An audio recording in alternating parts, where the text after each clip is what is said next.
गाडी सोडून बंडीवर जायला लागला. तर का म्हणता मित्रमैत्रिणींनो, टीमचे पूर्ण पोट्टे बस स्टॉपवर जमा झाले, कारण का कबड्डी खेळायला जायचं होतं ना, त्यामुळे. बरं, जाताना आमची गाडी बंद पडली होती. आम्हाला वाटलं होतं की पेट्रोल सरलं असेल म्हणून, पण गाडीचा पेट्रोल नाही, इंजिन खराब झाला होता. बरं, त्यानंतर दुरुस्तीला आणलो, पण मेकॅनिकल ने कुछ ऐसा बोला की भाऊ गाडी बनाने के लिए बहुत टाइम लगेगा. फिर हमने म्हणलो की हमसे ना हो पाएगा, कारण का त्या गावले आम्हाला लवकर जायचं आहे त्यामुळे. बरं, त्यानंतर गाडीले पाय लावून नागसापूरला आणलं. त्याच्यानंतर वापस गोंडपिपरीला आलो ना, चामोर्शी रोडला लागलो. आता जाताना पुलियावर थांबलो, कारण का पोलीसवाले होते ना समोर, त्यामुळे. बरं, त्याच्यानंतर निघलो घाटकूर मार्गानं. मेरे को दिखा मैं मराठी ब्लॉगर आपल्याला फॉलो करून टाका फटाफट.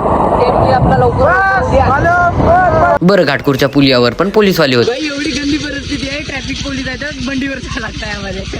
आता आमचे पोट्टी येतले ते 4-5 फोटो वगैरे काढतो. बरं, पोट्टी बी आले ना, त्यांना धरून निघलो जासाठी, पण जाताना अजून पुन्हा ट्रॅफिक पोलीस मिळले. आता कसं बस त्यांनी पार केलो ना, चामोर्शी मध्ये आलो, पण भाई आम्हाला इथं पण ट्रॅफिक पोलीस मिळले. बरं, तिथून बी कसं तरी निघलून न सिद्धे चालून गावामध्ये, म्हणजे की जिथं टुर्नामेंट चालू आहे ना तिथं. बरं, भाऊनं रूम पाहून दिला तर रूम मध्ये आलो. त्यानंतर काही वेळ आराम केलो ना, बाहेर निघलो. आता एंट्री वगैरे फाडून टाकलो ना, त्यानंतर आपले फॅन्स लोक मिळले. आता यांच्यासोबत फोटो वगैरे काढलो. त्याच्यानंतर 5-6 मॅचेस पाहिलो, पण भाई एवढ्या मॅचमधून हे मॅच पाहिले लई मजा आली. बरं, मॅच वगैरे पाहून झाल्यानंतर जेवण केलं. जेवण झाल्या दर्शन आमचं राऊंड पण पुकारले. त्यानंतर किटअप वगैरे केलं ना, ग्राउंड मध्ये आलो. मग वेट वगैरे झाला ना, मॅच चालू झाली. आता हे मॅच वगैरे खेळून, पण सेकंड राऊंड आहे ना आता उद्या घेणार होते, त्यामुळे आपण बी आता उद्याच भेटू. बरं का, आजच्यासाठी एवढंच. भेटू पार्ट 2 मध्ये. जाताना फॉलो करून टाका, कारण का 10,000च्या आपण जवळ.